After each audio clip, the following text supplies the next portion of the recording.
ವೀಕ್ಷಕರೇ, ಅದು 1995 ಇಸ್ವಿ ಮೇ 19ನೇ ತಾರೀಕು ಗಾಂಧಿನಗರದಲ್ಲಿ ಒಂದು ಕನ್ನಡ ಸಿನಿಮಾ ಹೊಚ್ಚ ಹೊಸದಾಗಿ ತೆರೆ ಕಂಡಿತ್ತು. ಅಂದ್ರೆ ಇವತ್ತಿಗೆ ಸರಿಯಾಗಿ 25 ವರ್ಷಗಳ ಹಿಂದೆ. ರಿಲೀಸ್ಗೂ ಮುಂಚೆ ಈ ಚಿತ್ರ ಹಲವಾರು ಅಂಶಗಳ ಮೂಲಕ ಸುದ್ದಿಯಾಗಿತ್ತು ಹಾಗೂ ಸೆನ್ಸಾರ್ ಮಂಡಳಿಯಿಂದ ಭಾರಿ ಚರ್ಚೆಗೆ ಗ್ರಾಸವಾಗಿ ಕಡೆಗೂ ಸರ್ಟಿಫೈ ಆಗಿ ಹೊರಹೊಮ್ಮಿತ್ತು. ಅದರ ನಿರ್ದೇಶಕ, ನಿರ್ಮಾಪಕ ಹಾಗೂ ಚಿತ್ರದ ಇಡೀ ತಂಡಕ್ಕೆ ಇದ್ದ ಕೌತುಕ ಒಂದೇನೆ, ಮೊದಲ ದಿನದ ಪ್ರೇಕ್ಷಕ ಮಹಾಶಯನ ಅಭಿಪ್ರಾಯ ಹೇಗಿರುತ್ತೋ ಅಂತ. ನಮ್ಮ ಇಷ್ಟು ದಿನದ ಶ್ರಮಕ್ಕೆ ಕೇಳಿಬರುವ ಮಾತುಗಳು ಹೇಗಿರುತ್ತೋ ಅಂತ ಇಡೀ ಚಿತ್ರತಂಡ ಉಗುರನ್ನ ಕಚ್ಚುತ್ತಾ ಕಾಯ್ತಾ ಇತ್ತು. ಬಹುಶಃ ಅವತ್ತು ಚಿತ್ರ ತಂಡದವರಾಗ್ಲಿ, ಕನ್ನಡ ಪ್ರೇಕ್ಷಕನಾಗ್ಲಿ, ಕನ್ನಡ ಸಿನಿರಂಗದಲ್ಲೇ ಈ ಒಂದು ಚಿತ್ರ ಮೈಲಿಗಲ್ಲಾಗಲಿದೆ ಅಂತ ಯಾರು ಕೂಡ ನಿರೀಕ್ಷೆ ಮಾಡಿರಲಿಲ್ಲ. ಅಂತಹ ಒಂದು ಪವಾಡ ಅವತ್ತು ನಡೆದೇ ಬಿಟ್ಟಿತ್ತು. ಆ ಸಿನಿಮಾದಿಂದ ಚಿತ್ರತಂಡ ತಾವು ಹಿಂದೆಂದೂ ಕೂಡ ನಿರೀಕ್ಷೆ ಮಾಡದಿರುವಂತಹ, ನಿರೀಕ್ಷಿಸಿರದ ರಿವ್ಯೂಗಳನ್ನ ಪಡಿತು. ಕನ್ನಡ ಚಿತ್ರರಂಗದ ಆವರೆಗಿನ ಎಲ್ಲಾ ದಾಖಲೆಗಳು ಮುರಿದು ಅವರ ಚಿತ್ರ ಯಶಸ್ಸಿನ ಉತ್ತುಂಗಕ್ಕೆ ಏರ್ತಾ ಸಾಗಿತ್ತು. ಹೌದು, ಆ ಒಂದು ಸಿನಿಮಾ ಹೆಸರೇ ಓಂ. ಆ ಸಿನಿಮಾ ತನ್ನ ಅದ್ವಿತೀಯ ಕಥಾಹಂದರದಿಂದಾಗಿ ಜನಮಾನಸ ಗೆದ್ದು ಅಸಂಖ್ಯಾತ ಬಿರುದು ಬಾವಲಿಗಳನ್ನ ತನ್ನ ಮುಡಿಗೇರಿಸಿಕೊಳ್ತಾ ಮುನ್ನುಗ್ಗಿದ್ದು ಇವತ್ತಿಗೆ ಇತಿಹಾಸ. ವೀಕ್ಷಕರು, ಈಗಲೂ ಈ ಸಿನಿಮಾದ ಕ್ರೇಜ್ ಕಡಿಮೆಯಾಗಿಲ್ಲ. ಇದು ಈವರೆಗೆ ಭರ್ತಿ 632 ಬಾರಿ ರಿಲೀಸ್ ಆಗಿರುವ ಕನ್ನಡದ ಮೊದಲ ಚಿತ್ರ. ಪ್ರತಿ ಸಲ ರಿಲೀಸ್ ಆದಾಗ್ಲೂ ನೋಡುಗರ ಮನಸ್ಸಲ್ಲಿ ಅದೇ ಹೊಸ ಛಾಪನ್ನ ಮೂಡಿಸುವ ಈ ಸಿನಿಮಾದಲ್ಲಿ ಅಡಗಿರುವ ಆ ಮಾಯೆಯಾದರೂ ಏನು? ಇವತ್ತಿಗೆ ಈ ಸಿನಿಮಾಕ್ಕೆ ಭರ್ತಿ 25 ವರ್ಷಗಳ ಪ್ರಾಯ. ಹಾಗಾಗಿ ಈ ಒಂದು ಸಿನಿಮಾದ ಮೇಕಿಂಗ್ ಹಾಗೂ ಇದರ ಬಗೆಗಿನ ಒಂದಷ್ಟು ವಿಶಿಷ್ಟ ಹಾಗೂ ಸ್ವಾರಸ್ಯಕರ ಮಾಹಿತಿಗಳನ್ನ ತಿಳ್ಕೊಳ್ಳೋಣ ಬನ್ನಿ. ವೀಕ್ಷಕರೇ, ಈ ಸಿನಿಮಾ ಬಗ್ಗೆ ಹೇಳುವ ಮೊದಲು ಇದರ ರಚನೆಗೆ ಮೂಲವಾದ ಇದರ ನಿರ್ದೇಶಕ ಉಪೇಂದ್ರ ಅವರ ಬಗ್ಗೆ ಒಂದಷ್ಟು ತಿಳಿಯೋದು ಅತ್ಯಂತ ಅನಿವಾರ್ಯ. ನಿಮ್ಗೆಲ್ಲ ತಿಳಿದಂತೆ ಈ ಚಿತ್ರದ ನಿರ್ದೇಶಕ ಉಪೇಂದ್ರ. ಈ ವ್ಯಕ್ತಿಯನ್ನ ಭಾರತೀಯ ಚಿತ್ರರಂಗದ ಮಾಂತ್ರಿಕ ನಿರ್ದೇಶಕ, ಮೇರು ಕಲಾವಿದ, ರಚನಾತ್ಮಕ ಕಥೆಗಾರ, super star, real star, king maker ನಿರ್ದೇಶಕ, ಹೀಗೆ ವಿವಿಧ ನಾಮಾವಳಿಗಳಿಂದ ಕರೆಯಲಾಗುತ್ತೆ. ಉಪೇಂದ್ರ ರವರು ಖ್ಯಾತ ನಿರ್ದೇಶಕರಾದ ಕಾಶಿನಾಥ್ ರವರ ಗರಡಿಯಲ್ಲಿ ಪಳಗಿ ಬಂದ ಕಲಾವಿದ. ಮೊದಲಿಗೆ ಉಪೇಂದ್ರ ತಮ್ಮ ಕಾಲೇಜು ದಿನಗಳಲ್ಲೇ ಸಿನಿಮಾ ಲೋಕದ ಬಗ್ಗೆ ಆಸಕ್ತಿಯನ್ನ ಬೆಳೆಸಿಕೊಂಡಿದ್ದವರು. ಆಗಿಂದಲೇ ಮನೆ ಕೆಲಸ, ಓದು ಇದೆಲ್ಲದರ ಜೊತೆ ನಾಟಕಕ್ಕೆ ಸಂಭಾಷಣೆ ಬರೆದು ಹಾಡುಗಳನ್ನು ರಚಿಸುವುದು, ಕತೆ ಬರೆಯುವುದು, ಇಂಥ ಹವ್ಯಾಸಗಳನ್ನ ಮುಂದುವರಿಸ್ತಾ ಬಂದ್ರು. ಮುಂದೆ ನಿರ್ದೇಶಕ ಕಾಶಿನಾಥ್ರ ಪರಿಚಯವಾಗಿ ಅವರ ವಲಯದಲ್ಲಿ ಗುರುತಿಸಿಕೊಂಡ ಉಪೇಂದ್ರ ಪ್ರಾರಂಭದಲ್ಲಿ ತೆರೆಮರೆಯಲ್ಲಿದ್ದು ಅವರ ಸಿನಿಮಾಗಳಿಗೆ ಅಸಿಸ್ಟೆಂಟ್ ಆಗಿ ಕೆಲಸ ಮಾಡಿದ್ರು. 1992ರಲ್ಲಿ ಉಪೇಂದ್ರ ತಮ್ಮ ಚೊಚ್ಚಲ ಚಿತ್ರ ತರ್ಲೆ ನನ್ ಮಗಗೆ ಆಕ್ಷನ್ ಕಟ್ ಅನ್ನ ಹೇಳಿದ್ರು. ಇಲ್ಲಿ ಏಕೆ ಈ ಒಂದು ಚಿತ್ರದ ಬಗ್ಗೆ ಹೇಳ್ಬೇಕಾಯ್ತು ಅಂದ್ರೆ, ಇಲ್ಲಿ ಅವರಿಗೆ ಆಪ್ತವಾದ ಮತ್ತೊಬ್ಬ ಮೇರು ಕಲಾವಿದ ಅಂದ್ರೆ ಅವರು ಹೊನ್ನವಳ್ಳಿ ಕೃಷ್ಣ. ಈ ಹೊನ್ನವಳ್ಳಿ ಕೃಷ್ಣರ ಈ ಸಖ್ಯವೇ ಮುಂದೆ ಡಾಕ್ಟರ್ ರಾಜ್ಕುಮಾರ್ ಅವರ ಬ್ಯಾನರ್ನಲ್ಲಿ ಓಂ ಚಿತ್ರವನ್ನ ನಿರ್ದೇಶಿಸುವ ಅವಕಾಶವನ್ನ ಉಪೇಂದ್ರ ಅವರಿಗೆ ಕೊಡಲು ಸಹಾಯವಾಯಿತು. ಓಂ ಚಿತ್ರದ ಕಥೆಯನ್ನ ಉಪೇಂದ್ರ ಅವರು ತಮ್ಮ ಕಾಲೇಜು ದಿನಗಳಲ್ಲೇ ಅಂದ್ರೆ 1988ಕ್ಕೂ ಮೊದಲೇ ಆರಂಭಿಸಿದ್ರು. ಈ ಬಗ್ಗೆ ಸ್ವತಃ ಅವರೇ ಹೇಳ್ಕೊಂಡಿದ್ದಾರೆ. ಈ ಕತೆ ಮಾಡಲು ಅವರಿಗೆ ಮೋಟಿವೇಶನ್ ಯಾರು ಗೊತ್ತಾ? ಅವರ ಕಾಲೇಜು ದಿನಗಳ ಸ್ನೇಹಿತ ಪುರುಷೋತ್ತಮ್ ಎಂಬಾತ. ಈತ ಕೊಟ್ಟ ಲವ್ ಲೆಟರ್ ಒಂದನ್ನು ಓದಿದ ಉಪೇಂದ್ರ ಅದರಿಂದ ಪ್ರಭಾವಿತರಾಗಿ ಆಗ ಓಂ ಚಿತ್ರದ ಮೊದಲ ಹಾಫ್ಗೆ ಕತೆ ಬರೆಯೋದಕ್ಕೆ ಮುಂದಾಗಿದ್ರು. ಅವರೇ ಹೇಳಿದ ಪ್ರಕಾರ 80ರ ದಶಕದ ಕೊನೆಯಲ್ಲಿ ಲಂಕೇಶ್ ಪತ್ರಿಕೆಯಲ್ಲಿ ಬರ್ತಾ ಇದ್ದಂತಹ ಕರ್ನಾಟಕದ ರೌಡಿಸಂ ವರದಿಗಳೆಲ್ಲ ಕಲೆ ಹಾಕಿ ಉಪೇಂದ್ರ ಕರ್ನಾಟಕ ಅಥವಾ ಬೆಂಗಳೂರು ಅಂಡರ್ವರ್ಲ್ಡ್ ನ ಬಗ್ಗೆ ಕತೆ ಮಾಡಿ ನಿರ್ದೇಶಿಸಲು ಪ್ರಯತ್ನ ಪಡ್ತಾ ಇದ್ದಂತಹ ಕಾಲದಲ್ಲಿ ಅವರಿಗೊಂದು ಭಾರಿ ನಿರಾಸೆ ಕಾದಿತ್ತು. ಅದು ತೆಲುಗಿನ ನಾಗಾರ್ಜುನ್ ಅಭಿನಯದ ಶಿವ ಸಿನಿಮಾದ ರಿಲೀಸ್ ಅಂದ್ರೆ 1989ರಲ್ಲಿ. ಉಪೇಂದ್ರ ಸಹ ಅದೇ ತರಹದ ಕಥೆಯನ್ನ ಬರೆದಿದ್ರು. ಆದ್ರೆ ಆ ತರದ ಕಥಾಹಂದರವಿದ್ದ ಸಿನಿಮಾ ಅದಾಗಲೇ ತೆಲುಗಲ್ಲಿ ಬಿಡುಗಡೆಯಾಗಿತ್ತು. ಅಲ್ಲಿಗೆ ಅವರ ಪ್ರಯತ್ನ ನೆನೆಗುದಿಗೆ ಬಿತ್ತು. ಮುಂದೆ ಅವರ ಇತರೆ 10 ಅಪೂರ್ಣ ಸ್ಕ್ರಿಪ್ಟ್ಗಳ ಕಂತೆಯಲ್ಲಿ ಓಂನ ಮೊದಲಾರ್ಧದ ಕತೆ ಮೂಲೆ ಸೇರ್ಕೊಳ್ತು. ತರ್ಲೆ ನನ್ ಮಗ ಸಿನಿಮಾ ಸಹ ಯಶಸ್ಸನ್ನ ಸಾಧಿಸಿತ್ತು. 1993ರ ಅವರ ವಿಭಿನ್ನ ಹೆಸರಿನ ಚಿತ್ರ ಸಹ ಭಾರಿ ಸಂಚಲನ ಮೂಡಿಸಿ ಜಯಬೇರಿ ಬಾರಿಸಿತು. ಇಲ್ಲಿ ಅವರ ಹಾಗೂ ಹೊಸ ನಟ ಕುಮಾರ್ ಗೋವಿಂದ್ ಅವರ ಕಾಂಬಿನೇಷನ್ ವರ್ಕೌಟ್ ಆಗಿತ್ತು. ಈ ಹೊತ್ತಿಗೆ ಉಪೇಂದ್ರ ಓಂ ಸಿನಿಮಾದ ಕಥೆಯನ್ನ ಪೂರ್ಣಗೊಳಿಸಿ ಅದನ್ನ ಹೊರತರಲು ಓಡಾಡ್ತಾ ಇದ್ರು. ಈ ಒಂದು ಸಿನಿಮಾಗೆ ಆಗ ಕುಮಾರ್ ಗೋವಿಂದ್ ಅವರೇ ಹೀರೋ ಅಂತ ತೀರ್ಮಾನವಾಗಿತ್ತು. ಆದ್ರೆ ಸಿನಿಮಾದ ಯಶಸ್ಸಿನ ಉತ್ತುಂಗದಲ್ಲಿರುವಾಗ ನಟ ಕುಮಾರ್ ಗೋವಿಂದ್ಗೂ ಉಪೇಂದ್ರರಿಗೂ ಸಣ್ಣ ವ್ಯಾಜ್ಯವಾಗಿ ಅವರಿಬ್ಬರ ನಡುವೆ ಸ್ನೇಹದ ಬಿರುಕು ಕಾಣಬೇಕಾಯಿತು. ಮುಂದೆ ನಟ ಕುಮಾರ್ ಗೋವಿಂದ್ KV ರಾಜುರವರ ಓ ಗಂಡಸರೇ ನೀವೆಷ್ಟು ಒಳ್ಳೆಯವರು ಸಿನಿಮಾದಲ್ಲಿ ಬ್ಯುಸಿಯಾದ್ರು. ಆಗ ಉಪೇಂದ್ರಗೆ ಕೆಲಸವಿಲ್ಲದಂತಾಗಿತ್ತು.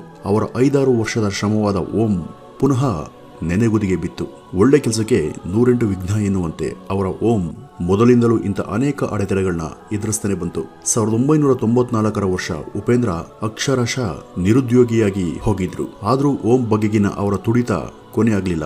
ಆ ಒಂದು ಸಮಯದಲ್ಲಿ ನಟ ಶಿವರಾಜ್ ಕುಮಾರ್ ಲೀಡಿಂಗ್ ಹೀರೋ. ತಮ್ಮ ಕನಸಿನ ಪ್ರಾಜೆಕ್ಟ್ಗೆ ಅವರೇ ಸೂಕ್ತ ಅಂತ ಉಪೇಂದ್ರ ನಿರ್ಧರಿಸಿದ್ರು. ಹೇಗೂ ಹೊನ್ನವಳ್ಳಿ ಕೃಷ್ಣರವರ ಸ್ನೇಹ ಸಾಂಗತ್ಯ ಲಭಿಸಿತ್ತಲ್ಲ. ಉಪೇಂದ್ರ ತಡ ಮಾಡದೇನೆ ಕೃಷ್ಣರನ್ನ ಭೇಟಿಯಾಗಿ ಕತೆ ಒಪ್ಪಿಸಿ ನಟ ಶಿವಣ್ಣರನ್ನ ಈ ಒಂದು ಕತೆಗೆ ಹೀರೋ ಆಗಿಸುವ ತಮ್ಮ ಆಸೆಯನ್ನ ಹೊನ್ನವಳ್ಳಿ ಕೃಷ್ಣರ ಬಳಿ ಹೇಳ್ಕೊಂಡಾಗ ಅದಕ್ಕೆ ಒಪ್ಪಿದ ಹೊನ್ನವಳ್ಳಿ ಅವರು ವರದರಾಜ್ರವರ ಭೇಟಿಗೆ ಒಂದು ಸಮಯವನ್ನು ನಿಗದಿಪಡಿಸಿ ರಾಜ್ರ ನಿವಾಸಕ್ಕೆ ಉಪೇಂದ್ರ ಅವರನ್ನ ಕರೆಸ್ಕೊಂಡ್ರು. SP ವರದರಾಜ್ ಅವರ ಬಳಿ ಬಂದ ಉಪೇಂದ್ರ ತಮ್ಮ ಕತೆ ತೆರೆದಾಗ ಆ ಕತೆ ಕೇಳಿ ಒಪ್ಪಿದ ವರದರಾಜ್ರವರು ಅಣ್ಣವರ ಬಳಿ ನೇರವಾಗಿ ಉಪೇಂದ್ರರನ್ನ ಕೂರಿಸ್ತಾರೆ. ಓಂನ ಮೊದಲಾರ್ಧದ ಕಥೆಯಲ್ಲಿ ಆಯಿಲ್ ಮಾಫಿಯಾದ ಕಂಟೆಂಟ್ ಬಗ್ಗೆ ಮೆಚ್ಚುಗೆ ವ್ಯಕ್ತಪಡಿಸಿದ ರಾಜಣ್ಣರವರಿಂದನೇ 10 ನಿಮಿಷದಲ್ಲಿ ಕತೆಗೆ ಗ್ರೀನ್ ಸಿಗ್ನಲ್ ಸಿಕ್ತು. ಆಗ ಕತೆಗೆ ಓಂ ಎಂಬ ಹೆಸರಿನ ಬದಲಾಗಿ ಸತ್ಯ ಎಂಬ ಹೆಸರಿಟ್ಟಿದ್ರು. ಅದು ಓಂ ಅಂತ ಬದಲಾದದ್ದು ಸಹ ಒಂದು ಆಕಸ್ಮಿಕವೇ.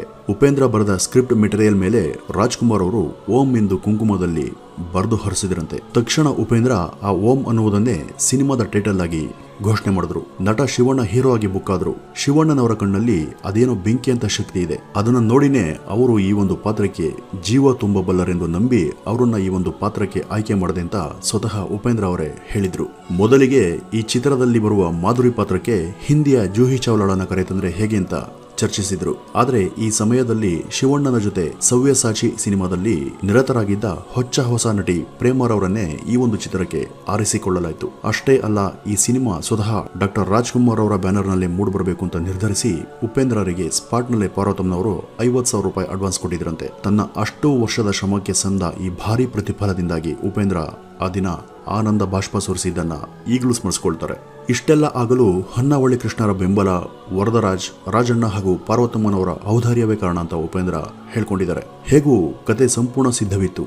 ಹಾಡುಗಳನ್ನು ಸಹ ಸ್ವತಃ ಉಪೇಂದ್ರರೇ ಬರೆದಿದ್ರು ಕೂಡ. ಈ ಹಾಡುಗಳ ಸಂಗೀತ ಸಂಯೋಜನೆ ಹೊಣೆ ಹೊತ್ತವರು ಶ್ರೀ ಹಂಸಲೇಖ. ಮುಂದೆ ಈ ಚಿತ್ರದ ಎಲ್ಲಾ ಹಾಡುಗಳು ಸೂಪರ್ ಹಿಟ್ ಆದದ್ದು ಇವತ್ತಿಗೆ ಇತಿಹಾಸ. ಈ ಸಿನಿಮಾದ ಹೇ ದಿನಕರ ಹಾಡಿನ ಬಗ್ಗೆ ಉಪೇಂದ್ರ ಮೊದಲು ಚಿಂತಿಸಿರಲಿಲ್ಲ. ಈ ಹಾಡೇ ಚಿತ್ರದಲ್ಲಿರಲಿಲ್ಲ. ಆದ್ರೆ ಯಾವಾಗ ಚಿತ್ರದ ಹೆಸರು ಸತ್ಯದ ಬದಲು ಓಂ ಆಯ್ತೋ ಅಣ್ಣವರೇ ಈ ಓಂನಿಂದಲೇ ಒಂದು ಹಾಡು ಹಾಡಿದ್ರೆ ಸೂಕ್ತ ಅಂತ ಸಲಹೆ ಇಟ್ರಂತೆ. ಅದರ ಫಲವೇ ಹೇ ದಿನಕರ ಹಾಡು. ಈ ಹಾಡನ್ನ ಸ್ವತಃ ರಾಜ್ಕುಮಾರ್ ಅವರೇ ಹಾಡಿದ್ದಾರೆ. ಈ ಹಾಡು ಈಗಲೂ ಸಹ ಕೇಳುಗರನ್ನ ಮಂತ್ರಮುಗ್ಧರನ್ನಾಗಿಸಿ ಹೊಸ ಲೋಕಕ್ಕೆ ಕರೆದೊಯ್ಯುತ್ತೆ. ಹಾಗಿದೆ ಅದರ ಸಾಹಿತ್ಯ, ಸಂಗೀತ ಹಾಗೂ ಅಣ್ಣವರ ಕಂಠಸಿರಿ. ಗಾಯಕ ಮನು ಹಾಡಿರುವ ಉಳಿದ 2 ಹಾಡುಗಳು ಸಹ ವಿಶಿಷ್ಟವಾದ ಕ್ರೇಜ್ ಅನ್ನ ಹೊಂದಿದ ಹಾಡುಗಳೇ. ಅದರಲ್ಲೂ ರಾಜ್ಕುಮಾರ್ ಅವರು ಹಾಡಿರುವ ಓ ಗುಲಾಬಿಯೇ ಹಾಡಂತೂ ಎಂದಿಗೂ ಮರೆಯದ ಎವರ್ ಗ್ರೀನ್ ಸಾಂಗ್. ಚಿತ್ರದಲ್ಲಿ ಆಯಿಲ್ ದಂಧೆಯನ್ನ ಬಹಳ ನೈಜವಾಗಿ ತೋರಿಸಲಾಗಿದೆ ಹಾಗೂ ನಿಜವಾದ ರೌಡಿಗಳನ್ನೇ ಚಿತ್ರದ ಪಾತ್ರಗಳಿಗೆ ಆರಿಸಿಕೊಂಡಿದ್ದಾರೆ. ಜೇಡರಳ್ಳಿ ಕೃಷ್ಣಪ್ಪ, ತನ್ವೀರ್, ಕೊರಂಗು ಕೃಷ್ಣ ಹಾಗೂ ಬೆಕ್ಕಿನ ಕಣ್ಣು ರಾಜೇಂದ್ರ ಈ 4 ಸಹ ಅಂದಿನ ನಟೋರಿಯಸ್ ರೌಡಿಗಳು. ಈ 4ರನ್ನು ಸಹ ಚಿತ್ರದ ಉದ್ದಕ್ಕೂ ಬಳಸಿಕೊಳ್ಳಲಾಗಿದೆ. ಇವರಲ್ಲಿ ಕೆಲವರನ್ನ ಆ ಚಿತ್ರದ ಶೂಟಿಂಗ್ ಆಗಿ ಜೈಲ್ನ ಒಳಗಿದ್ದವರಿಗೆ ಬೇಲ್ ಕೊಟ್ಟು ಹೊರತಂದ್ರು ಅಂತ ಕೆಲವೊಂದು ವದಂತಿಗಳಿದೆ. ಆದ್ರೆ ಇದ್ಯಾವುದೂ ಕೂಡ ನಿಜವಲ್ಲ. ಇನ್ಫ್ಯಾಕ್ಟ್ ಕೊರಂಗು ಹಾಗೂ ತನ್ವೀರ್ ಆ ಹೊತ್ತಿಗೆ ರೌಡಿ ಶೀಟರ್ಗಳಾಗಿದ್ರು. ಈ ಯಾರೊಬ್ಬರೂ ಸಹ ಆಗ ಜೈಲಿನಲ್ಲಿ ಇರಲಿಲ್ಲ.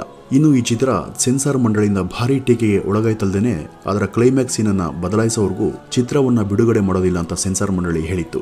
ಇವರ ಒತ್ತಾಯಕ್ಕಾಗಿ ಚಿತ್ರದ ಕೊನೆಯನ್ನ ಸ್ವಲ್ಪ ಬದಲಾವಣೆಗಳ ಮೂಲಕ ಹೊರತಂದ್ರು. ಸ್ವತಃ ರಾಜ್ಕುಮಾರ್ ಅವರೇ ಇಲ್ಲಿ ಮಧ್ಯಸ್ಥಿಕೆ ವಹಿಸಿ ಸಿನಿಮಾ ರಿಲೀಸ್ ಆಗುವಂತೆ ಕೇಳ್ಕೊಂಡದ್ದು ಸಹ ಸತ್ಯ. ಅವತ್ತಿನ ಕಾಲಕ್ಕೆ ಸಿನಿಮಾದ 1 ವಾರದ ಗಳಿಕೆ ಬರೋಬ್ಬರಿ 2.5 ಕೋಟಿ ರೂಪಾಯಿ. ಆವರೆಗಿನ ಅತಿ ಹೆಚ್ಚು ಗಳಿಕೆಯ ಕನ್ನಡ ಸಿನಿಮಾ ಆಗಿ ಓಂ ಗುರ್ಸ್ಕೊಂಡಿತ್ತು.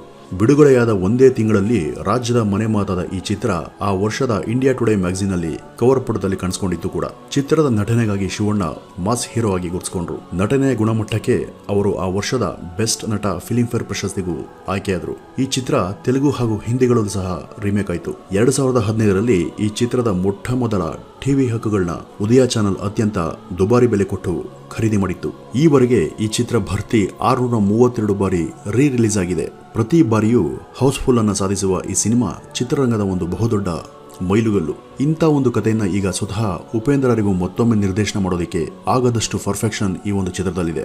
ಆ ಸಿನಿಮಾ ಅಂದು ರೂಪುಗೊಂಡಿತು ಅಷ್ಟೇ. ಅದರ ರಚನೆಯ ಒಂದು ಭಾಗವಾಗಿರೋದಕ್ಕೆ ಸಂತೋಷವಿದೆ ಎಂದು ಆ ಚಿತ್ರದ ಯಶಸ್ಸಿನ ಬಗ್ಗೆ ಉಪೇಂದ್ರ ಹೇಳ್ಕೊಂಡಿದ್ದಾರೆ. ಚಿತ್ರವು ತನ್ನ ಯಶಸ್ಸಿನ ಜೊತೆಗೆ ಕೆಲ ಸಣ್ಣ ಪುಟ್ಟ ಅಪವಾದಗಳನ್ನ ಕೇಳಿತಾದ್ರೂ ಅವೆಲ್ಲ ಈ ಸಿನಿಮಾದ ಖ್ಯಾತಿ ಹಾಗೂ ಅದರ ಇಂದಿನ ಶ್ರಮದ ಮುಂದೆ ಗೌಣವಷ್ಟೇ. ಓಂ ಸಿನಿಮಾ ಎಂದೆಂದಿಗೂ ಕನ್ನಡ ವೀಕ್ಷಕರ ಮನಸ್ಸಲ್ಲಿ ಅಚ್ಚಳಿಯದೆ ಉಳಿದಿದೆ ಹಾಗೂ ಮುಂದೆಯೂ ಕೂಡ ಉಳಿಯುತ್ತೆ.